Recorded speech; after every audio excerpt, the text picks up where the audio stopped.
it is our duty to protect you guys. Facts. And it is definitely not cool to be in that situation. And again, not be the ones to stand up and kick the cameras down.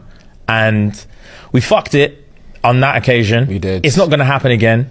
Hey dogs, welcome back to my channel. How are you guys doing today? I hope you guys are doing well. So following the controversy about James and Fuhad, they have finally come out to apologize on the ongoing controversy about how they couldn't defend the black woman in front of a white man who degraded black women. I mean, the heat of people's reaction finally got to them, and they have decided to come and apologize. And a lot of netizens didn't find this apology funny. Some people said it wasn't from the heart, some people said it wasn't genuine. And you guys, I'm really excited to see what people have got to say, but I would also love to hear what you guys have got to say. But before we get into that, if you haven't subscribed to this channel, please consider subscribing and also like this video, because it helps the algorithm to push this video to a larger audience. And let's see what people have got to say, and I'll come back to give my final thoughts about this video. Right, before we get into today's episode, quick PSA, quick acknowledgement. So if you know, you know. If you don't, that's fine. But we just wanted to address something that's happening at the minute. This past weekend, there's been a couple of clips going around from when we did a session on the Flagrant podcast while we were on our US tour. And yeah, there were a few jokes made that were incredibly inappropriate. One specifically pertaining to black women. And in the clip, Andrew was making a joke. I'm not even going to get into specifics. Making a frankly racist joke. And we were laughing at it. And to give, there's first of all, before we get into like specifics or anything like that, obviously there's just literally no excuse. There is no excuse. Agreed. And fight or flight is a real thing. Like it is, yeah. Fight or flight is a real thing, and it's so not easy to say, but when you're in those situations, you look at it through a lens of like, bro, if it was me, I promise you I'll stand up, I'll kick them cameras down, I'll smack homeboy in the face, I'll say this, I'll do that.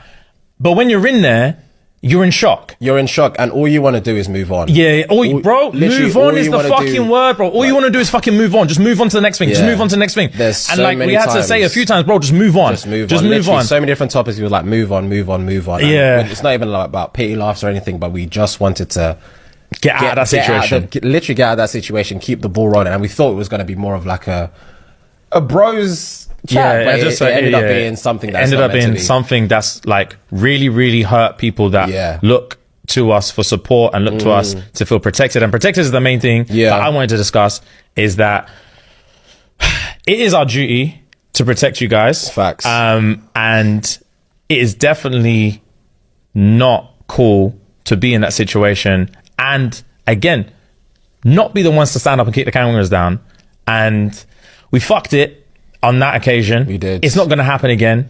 And it's about being human. It's about realizing that you don't know what you're prepared for. You don't know how to prepare for something you don't know that you don't know what's going to happen. And once it's happened one time, you're like, fuck, all right. You learn from your mistakes. And that's literally, you learn from your mistakes. Yeah, we fucked it.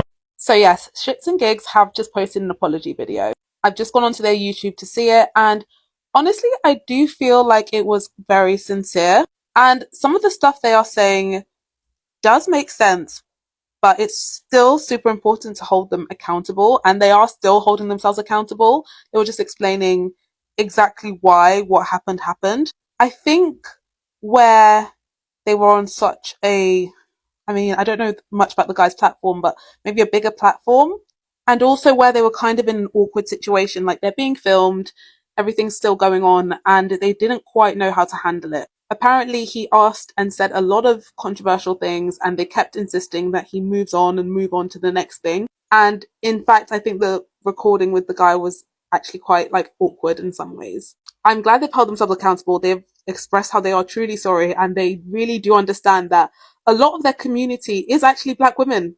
So there's like no way you should be insulting us, honestly. And yes, I know it's not them that literally said anything, but not saying anything is also just as bad in some ways, honestly, because it's not that we necessarily demanded them to, like, I think he mentions like kicking down the cameras and like saying, oh no, we need to stop, this is crazy. We didn't necessarily demand that, but I feel like there were a lot of ways that they could have expressed that that wasn't their like standpoint, that wasn't their views, in still a jokey manner, because all of it was like quite light-hearted and jokey, even though the comments the man was saying was definitely racist. But they could have easily, I think, just been a bit more, stood a bit more stronger in their views. They could have just been like, oh, come on, let's not do this to black women again. They get a lot of heat, like, and just laughed it off. Like, they could have just, do you know what I mean? But instead they didn't really say anything, and they kind of just laughed at the jokes, which wasn't okay. But yeah, I'm not going to go on about it anymore. They've apologized. I think we'll agree to let this one slide for now. I'm happy they've come up with an apology so quickly, and I think that it did feel sincere, and it did feel like they have learned their lesson in a way. Yeah. Well, there you have it, people. James and Fuhad apologized, and it's still not enough.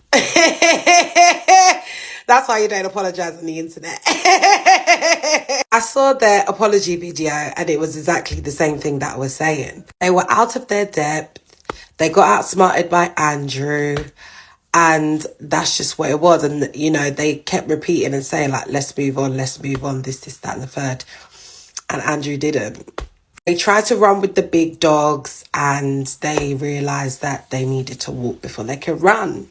But I'm glad that James and Fuhad, learned this lesson real quick. And it's that, audiences are very fickle. And if you do something wrong, you will be crucified.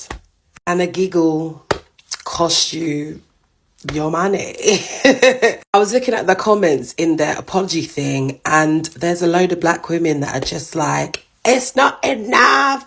It's not enough. And I'm thinking, do you guys not fucking support Chris Brown and other black men that have done way worse? But I digress. There was even one woman that was like, oh, I unsubscribed and I'm not going to subscribe again. But you know what? I will subscribe, and I will subscribe again because I forgive you guys. It was just like, what the fuck are you talking about? All I'm saying is, James and Fuhad, you can't ride the fence anymore. You have to stand up in it. And this is what happens when you ride the fence, unfortunately. I want to say is big ups to you guys. I don't necessarily watch your podcast, but I don't feel like you're bad guys. So live and let live. Live and let live. Also, I want to just ask, now that we've wrapped up James and Fuhad and put them in a pretty little bow, are we doing the same for Andrew? Why not? Oh, because he doesn't give a shit. Got it. So I watched the apology. I left some comments critiquing the apology. And now I can't find the apology. Let's talk about it. So first and foremost, when we make an apology, right, there's a couple things that make up the basic anatomy of a meaningful, authentic apology.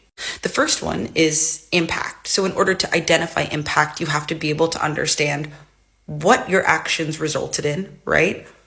And who it resulted in that negative experience for. I call it the beer model sometimes. It's a great little tool if you're doing interpersonal work. Behavior, expectation, effect, result. So as a rule of thumb, if your apology doesn't name the group or the person that you've hurt and identify that you in fact are the cause of that pain or the cause of that negative experience, we're already not in the territory of an apology. The second thing, right, is how we're using context. So are we giving context to a situation to essentially explain to other people why they should forgive us, right? Is this additional information about our intent designed to provoke a specific reaction from the people that we've harmed? Or is it genuinely an added layer of nuance to the situation that doesn't negate or work in attempt to negotiate with that person's experience, but just to say, hey, this is another thing that was happening? In this case, no, it wasn't. And then, of course, the repair component. Doing better doesn't take any real ownership of what was a cause for this to happen in the first place, right? Why was this thing allowed to happen? Why did I behave this way? And so most problems, because they are behavioral, require some personal investigation, some self-reflection. that ultimately lead us to understand better why we did that, what caused us to feel like it was okay to do that, and how exactly we would prevent doing that in the future. This apology also didn't include anything that looked or felt like that. And I think rightfully so, it is disappeared. There's a reason I say that I think apologies need to cook a little bit longer. I don't know why when people receive backlash, they apologize so quickly. Focusing on words like I wanted to move on and moving on in general, just as a rule, isn't going to be a good approach in making people believe that you're coming from a genuine place, expressing remorse, understanding, and accountability for the harm that you've caused. And I don't think apologies should or have to be self-flagellating either. I think a level of humility is necessary to be an authentic person expressing sorrow, right? That's what an apology is. But I don't think people need to say, oh, woe is me, I'm the worst person ever. I think there needs to just be a genuine acknowledgement of the impact of the behavior, who was hurt the most, why that matters, and how you're not going to do that again. What steps you're actually going to take to prevent that same harm from being enacted by you in the future. None of this happened here. So I don't know why this was even a video to make. Like, I don't understand why you would put that in like a stacked format on the internet without saying Black women but one or maybe two times in the beginning, without apologizing directly to Black women, and also to speak generally about your community as if your community is Black women. Like, it's not. And that's kind of a ridiculous assertion to make. I thought it was also bizarre that there was this acknowledgement that it was ironic because they were on tour in America, as if like going to America is some sort of charity act. Like, we care about you guys so much. Like, you know, we came to America for you. That's not ironic to me. That's how people scale their businesses and make money. And then on the back end of the apology to say, we're here for you, without really naming who that you is or making that reconcile with the irony piece. So is it ironic because you were actually in America showing Americans how much you care about them by connecting with them at the show they pay money for? Or is it that we wouldn't exist without you guys and we care deeply about our impact on you? That is a point of contradiction and continuity error that comes off as disingenuous, because I think it is, and not necessarily with any ill intent, just because it wasn't thought through.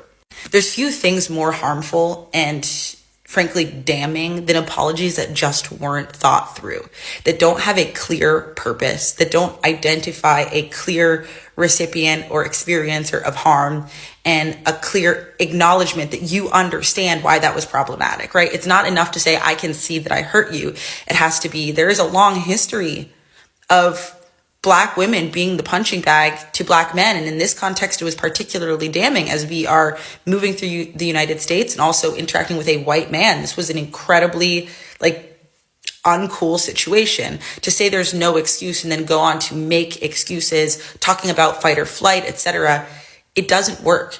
Fight or flight happens in a moment. If I ever watched a clip of myself, and I'm not even a professional, where I had my fight or flight reacted and responded a way I didn't like, then I would have that video pulled. I wouldn't clip it, edit it, and post it. And so I think these are all just important things to consider as we engage more and more with celebrities or with large brands making these sorts of apologies. To what end, right? And in what way is there an acknowledgement that laughing about jokes of Black women specifically being, particularly violent when they are more likely to be, harmed through things like domestic violence, more likely to experience interpersonal or partner violence or violence in general, right? What does a reparative effort look like? Is it a donation to a nonprofit that supports and uplifts Black women? Is it some time with a really great, HR department or, diversity coordinator, or understanding some of these politics better to be a better community member, as they said? There needs to be a money where the mouth is, and there needs to, I think, be an actual self-led impetus towards accountability. And this fell flat on that, which I think is probably why I don't see the video anymore. I had to sit with myself and ask myself if I accepted James and Fuhad's apology. The short answer is no. Then I asked myself, why? The truth is that the apology just fell flat to me. It didn't feel sincere. The thing is that James and Fuhad have entered into a social contract with their audience. Their audience primarily consists of women. A true apology is going to be them making eye contact with the offended party to convey the seriousness and the sincerity of their remorsefulness. Speaking truth to the harm that was caused the offended party, and then making an atonement or some sort of plan going forward for the forgiveness part of the apology. The ball should be directly in Black women's court as to whether or not we are in a position or even want to forgive them for their wrongdoing. Instead, what they did is they victimized themselves and made excuses. And when you're apologizing, you don't make excuses. You speak truth to the harm that you've caused, and you make a plan to do and try to be better. Not only that, there are clips floating around of Fuhad admitting that he's groped someone. And that's where I absolutely draw the line, because I've been groped by a stranger before. It is one of the most disgusting things I've ever experienced when I'm out and about. So not only do you lack the courage to stand up for yourself and the people that look like you, but you also lack self-control. You can't in one breath say that your podcast is a safe place for women and that you're here to protect women and then be the very thing that we need protection from.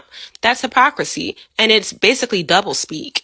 I know that we all have work to do in regards to unlearning all our internal biases towards anti-Blackness, not just here in the United States, but abroad where other Black people exist. But now with this clip floating around, I honestly got really triggered. And it's just a reminder that women are not safe around you. So you can't tell us that you're going to do better and be better when you're not actively doing better and being better. You're traumatizing people. In conclusion, I will not be supporting James and Fuhad's podcast going forward or any future endeavors involving them.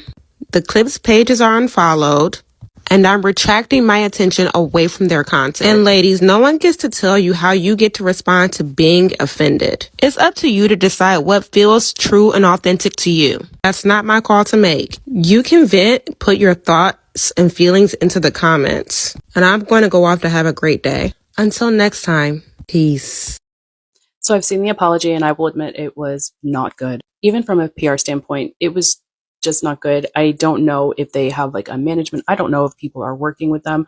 I don't know, but it was just not a good apology. And I'm going to use this opportunity to point out that I keep seeing this happen over and over again. These influencers find themselves in, hot water, some type of and then they come on here and issue like the worst apologies. And I know that we want people to make the right apology. Like, we want them to be authentic. We want them to be real about it. We want them to mean it. But the truth is that a lot of people don't know how to apologize. The moment they messed up was when they started making excuses or sharing reasons or why they or how they felt in the situation. If you have done wrong to someone or a community, when you apologize, it's not the time to defend yourself. You apologize, you take accountability, and then you tell them what you're planning on doing to correct it. And I don't mean giving vague statements. I mean giving actual things that you're going to do. What actions are you going to take? And then you don't just go back to business as usual, which they already have. A much better thing for them to do would have been to make a clean, simple, and straightforward apology, take their little break, and then they could have even met with another podcaster to actually talk about the situation later on. Someone that is part of someone or a group of people that are actually part of the community that was harmed, that, they meet with and they speak about it and, share it with everyone. That would have been the better time to discuss things, talk about what they learned, what they did wrong and what they've been doing to fix it. But stating it in your apology, basically that like, oh, everybody makes mistakes and let's move on. No. Anyway, I don't really know what this means for them, but that apology was definitely a fail.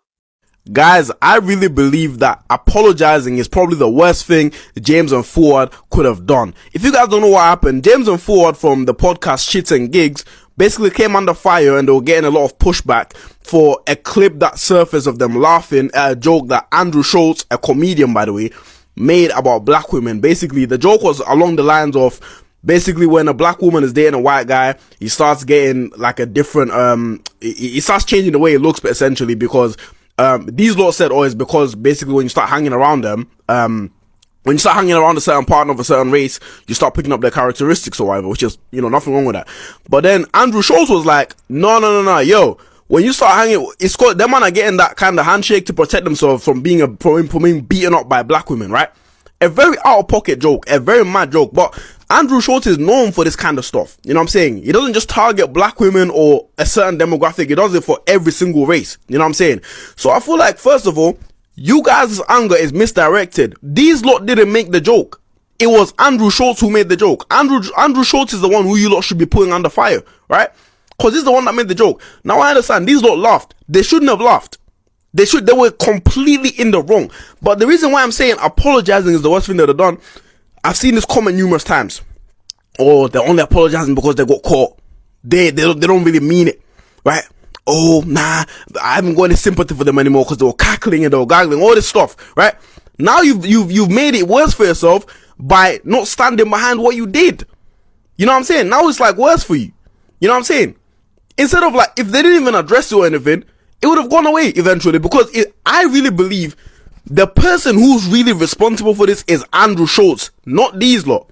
You get what I'm saying? Not these lot. And now what people are doing, they're finding all the clips of these lot saying some borderline questionable things, you know what I'm saying, about black women, right? And now I'm like, oh nah, these are finished, I can't even watch them anymore, they've lost me, X, Y, and Z. You know what I'm saying? So what do you guys think they should have done? Do you think apologizing was the right move? Because personally, I don't. Because I also believe they've lost the trust of men. Because men are now like, yo, so you man are just gonna apologize when you ain't even fully in the wrong. It's not making any sense. Like, but what do you lot think anyway? Like, frankly, like, racist joke. Yeah. And we were laughing at it. These two are part of a larger trend of courting a far-right, predominantly white audience after you've built some level of success on the backs of minority support, and in their case, on the support of black women. And we see this in media when people who have a platform that is predominantly supported by a minority group start to wonder if they've maxed out on the amount of profit they can make from their audience. So they begin to pivot to find more conservative, i.e. racist, sexist, homophobic, etc. points of view so that they can capture an incel red pill audience, because they know there's a massive amount of money in red pill media. And these two understand that the men who are consuming red pill media are not meeting the women that they want to meet, they're not dating the women that they want to date. And they know that men who do not feel masculine enough, who are not getting the romantic outcomes they seek, assume that they wouldn't be masculine enough for women because of the stereotypes around black women being very sexual. So they understand that if they make cheap shots at black women, that is the perfect way to court a red pill audience and to signal to a red pill audience that they exist for them. Meanwhile, in real life, non-black men love black women, because they've observed the way black women have so much critique on us, how we show up, how we behave, how we look, that black women perform femininity to the upteenth degree while having multiple degrees, while working a full-time job, while having a side business, while cooking, while cleaning, while wearing lingerie and perfume to bed at night. And these men have figured out that black women are going to do that whether they're in her life or not. So if they want a cheat code to having a woman who does it all, they're just going to date a black woman. And black women, we're going where we're celebrated, so we are increasingly in interracial relationships. But that little attempt at a comedy skit on that podcast was never about real life. It was about courting red pill conservative media. Truly, the only thing unique about these two is that they got called out for it in real time. So now they're going to need to find another way to pivot to getting a predominantly white audience. But if we're lucky, after this, they won't have any audiences left to court. Wow, you guys, that was a lot. And firstly, Andrew Strauss doesn't like black women, judging from the kind of content he pushes out on his channel. And as for James and Fuhad to go on that kind of podcast, that says a lot. Because as a content creator, it's not every collaboration that you accept. Actually knowing what that person stands for, if it doesn't align with your own belief, you're not supposed to accept their offer to collaborate with you. James and Fuhad going on Andrew Shaw's podcast looks like they are trying to enable his behavior towards black women, because obviously Andrew doesn't like black women, and I believe by now James and Fuhad should have known that a long time ago. And even if they still insist on going on that podcast, which they eventually did, sitting there and laughing why Andrew badmouth black women is totally disrespectful, because what they would have done is called Andrew out. Not every black person, not every black woman is toxic, not every black woman is quick to anger. Just because someone have dated one black woman who is toxic or has married a black woman who is toxic doesn't mean that every black woman out there is toxic. And when these people are talking about black women, I just kind of want to scream to them that they are different kind of black women. There are different shades of black. And we have different black people from different ethnicity, and categorizing all of them into one. Because first of all, I believe these people are talking about the black American women, because black women over here in Africa do not act the same way as blacks in America. And as soon as most of these men get that into their head, then the better it will be for them. And the easier it will be for them to stop classifying everyone as one. Do you guys think this apology is genuine, or is just another PR apology that most of these influencers just put out there? Leave your thoughts in the comment section down below. This was really interesting and I enjoyed every minute of it. And I believe you guys also enjoyed watching. And I'll see you all in my next video. Bye guys.